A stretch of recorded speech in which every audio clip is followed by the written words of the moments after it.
Olá, me chamo Arthur Militar Barreto, sou aluno do Departamento de Engenharia de Estruturas e Geotécnica e, sob orientação do professor Carlos Eduardo Nigro Mazzilli, desenvolvi o projeto de iniciação científica intitulado Estudo dos modos assíncronos de vibração em um sistema de fundações solicitadas por máquinas rotativas desbalanceadas. Esse é um trabalho que pretende unir e entender a interação entre dois fenômenos, a localização modal e a autossincronização de motores não ideais. A localização modal, de forma resumida, se trata da ocorrência de modos de vibrar de uma estrutura que mantenham estáticas certas partes dela. Esse é um exemplo de um modelo de corrente pesada estudada por Mazzilli e Lente, onde, através de certas configurações de parâmetros, é possível produzir modos de vibrar onde certos graus de liberdade da estrutura não se movem. Antes de introduzir o fenômeno da autossincronização, motores não ideais são aqueles cujo torque depende da velocidade de rotação. Esses motores, por sua vez, como demonstrado por autores como Nóbrega, se forem conectados de alguma forma, tendem a entrar em sincronia de rotação após certo tempo.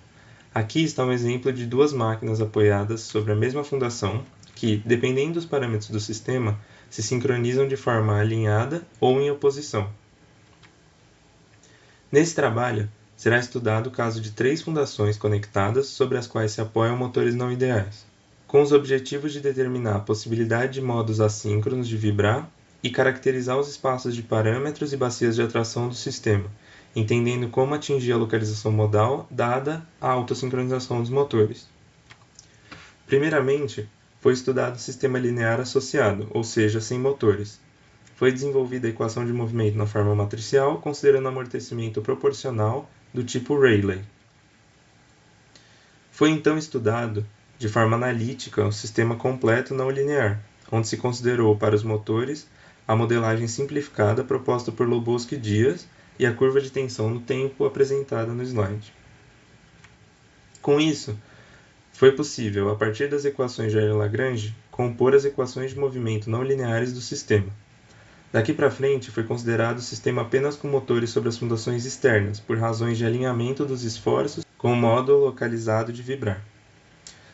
Esse sistema de equações foi reescrito em termos de parâmetros adimensionais para maior generalidade, então submetido a uma mudança de variáveis para redução de ordem. Com isso, foi possível implementá-lo em um código desenvolvido no MATLAB, que integra as equações de movimento no tempo através do método de Runge-Kutta de quarta ordem. Da análise do sistema linear, resultam os seguintes modos de vibrar.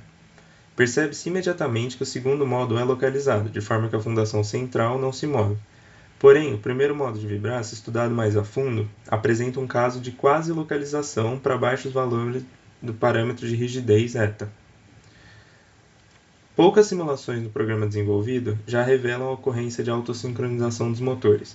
A imagem superior demonstra para eta igual a 1 e taxa de amortecimento de 1%, diversas condições iniciais de defasagem se sincronizando em π após certo tempo de operação, ou seja, motores entram em oposição e a fundação se move de forma localizada, alinhada com o segundo modo de vibrar.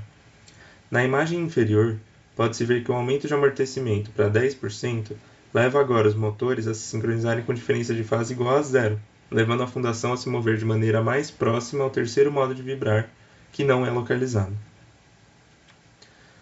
Observando alguns espaços de parâmetros de taxa de amortecimento por condição inicial, é possível perceber que o regime de sincronia dos motores só depende da condição inicial em uma faixa a ser chamada de crítica do parâmetro de rigidez eta, que vai de 0,55 a 0,58. Esse fato é interessante do ponto de vista operacional por conta da dificuldade de garantia das condições de partida dos motores e não foi observado em trabalhos anteriores para outros sistemas de fundação. Foi possível então gerar o espaço de parâmetros de amortecimento por rigidez para uma única condição inicial, com a garantia de que esse resultado vale para outras condições, exceto na faixa crítica citada. Ficam determinadas então as regiões atratoras de cada regime de autossincronização, onde toda a região azul corresponde à vibração localizada das fundações. Alguns pontos importantes adicionais sobre regiões não apresentadas na figura são que para eta menor que 0,1 ocorre uma grande dificuldade de convergência do sistema para uma solução, e para o sistema sem amortecimento, em particular, surgem indícios de comportamento caótico. Por fim, foi determinado que o sistema está sujeito à localização modal. Nele ocorre a sincronização dos motores, como observado por outros autores, nos dois regimes em oposição e em alinhamento. Foi também identificado independência de condições iniciais e indicações de caos que devem ser estudadas mais profundamente em trabalhos futuros. Gostaria de agradecer ao CNPq pelo suporte financeiro desse projeto e ao professor Carlos Mazzilli pela orientação. Obrigado.